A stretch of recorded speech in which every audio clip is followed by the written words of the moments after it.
Ekipe Ukrajine, Norveške I Sjedinjenih Američkih Država.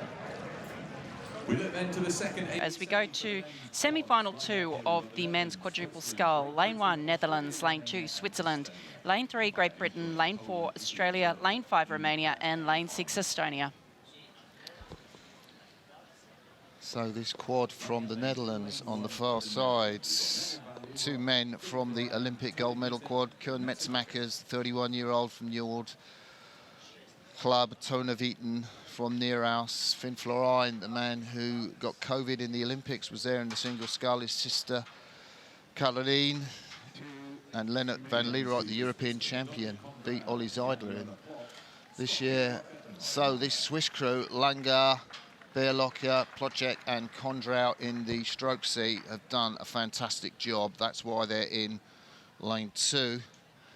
The British, well, they won't like it in that lane 3. Silver medalist Tom Barras, Matt Hayward, the big unit behind him. George Bourne, trials winner this year, Callum Dixon, the new boy into the bows, coached by Paul Stannard. Here's the Australian quads, Henry Ewell from Tasmania up in the bows, David Bartolo, Jack Cleary and Caleb Antel, the 2 Tokyo Olympians that got bronze medals in the quad.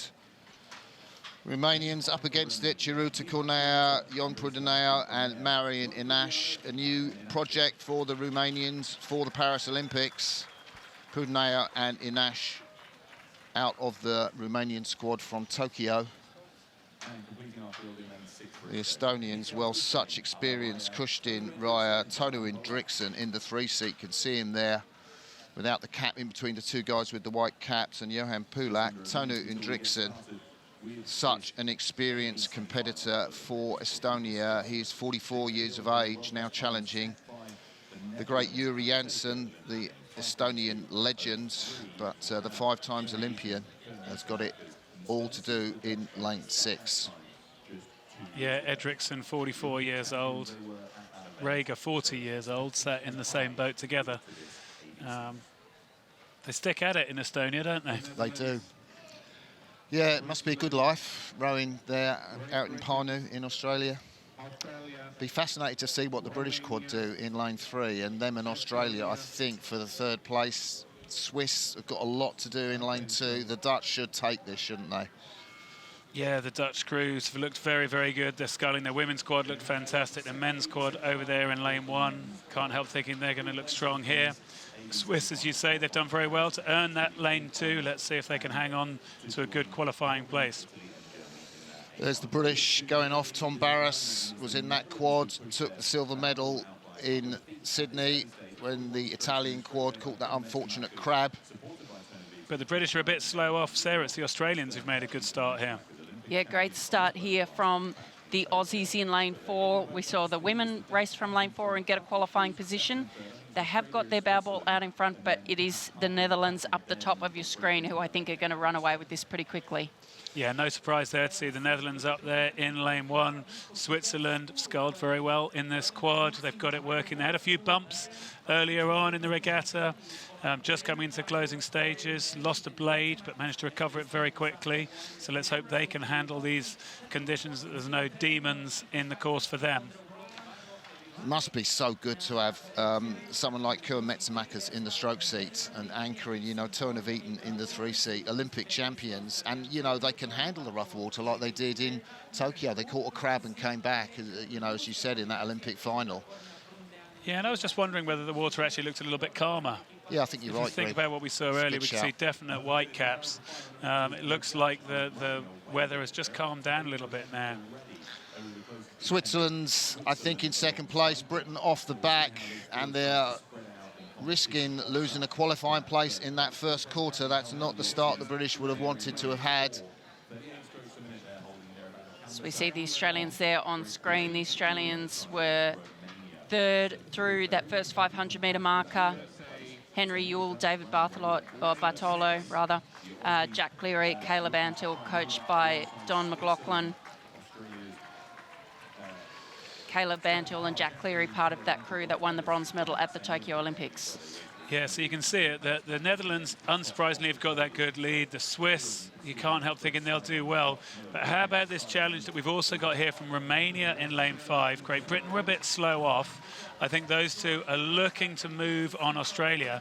And if anything, it's Romania moving back on Australia right now. Yeah, they grabbed a bronze medal, didn't they, in Lucerne? It is a new project, and they've got Prudneo and Nash, the Olympic double from Tokyo. They put Chiruta and Cornea in the bows, and they've had some great training, you know, up against the Romanian 4 and the Romanian 8. Experienced crew. As we see the Swiss there on screen, but I was going to say how ridiculous this lead is from the Dutch. They're the fastest moving boat on the course. They're at 37. They're moving at 5.5 metres per second, and they're just absolutely leaving the field in their wake. So it's going to be this race between these 4 boats for who is going to qualify for the A final. Yeah, absolutely, Sarah. Massive lead for the Dutch. They won in Lucerne, but it was Great Britain who got the silver in Lucerne. They're the ones who are not yet in a qualifying place. You can see it, they're 5th on the screen. They're going to need a big second 1,000, and I think they're looking to find it now. They've been slightly underrating the rest of the field, now starting to move. Yeah, it's Hayward and Bourne in the middle of the boat. They kind of want to find that power now and that smoothness in the 3rd quarter. But, you know, a great start by Australia. Is that Great Britain moving through, as we see now, over there? Well, all pretty level now. If you look at it, we've got the distances. There's 3 crews in a line behind the Netherlands and Switzerland.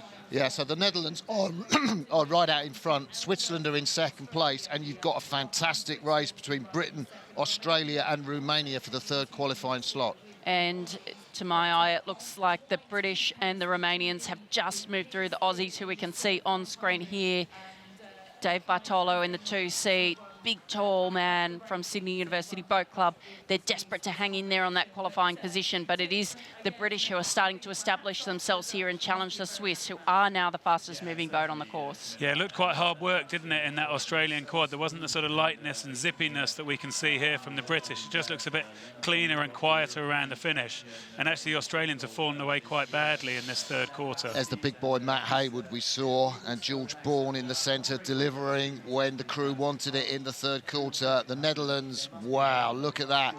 Netherlands female quad and the male quad are absolutely out of this world.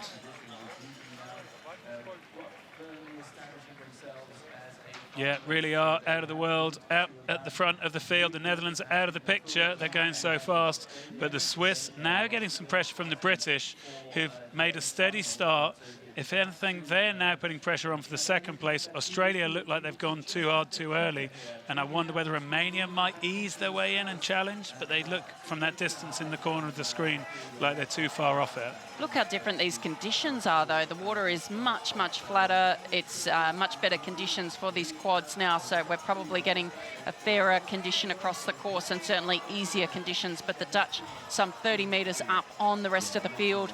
The Swiss still in 2nd place, only 3 metres ahead of the British, who are challenging. They're moving quicker. I think the British are going to get the better of the Swiss. Yeah, big charge here from the British, trying to get through for that 2nd qualifying place. Could be important later in the regatta if we do have to reseed the lanes. So the British clearly want to get that 2nd place.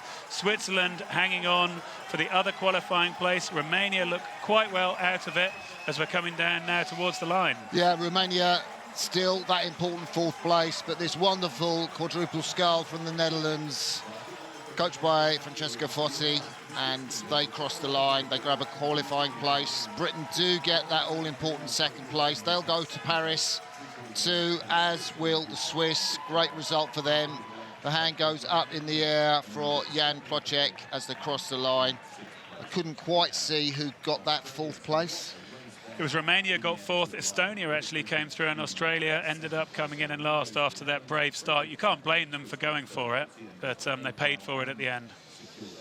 Well, the Dutch about 10 seconds quicker than the Poles, but we know that the conditions have gotten much better, so it's a little bit hard to tell with these times now. I think this race has had the best of the conditions this morning.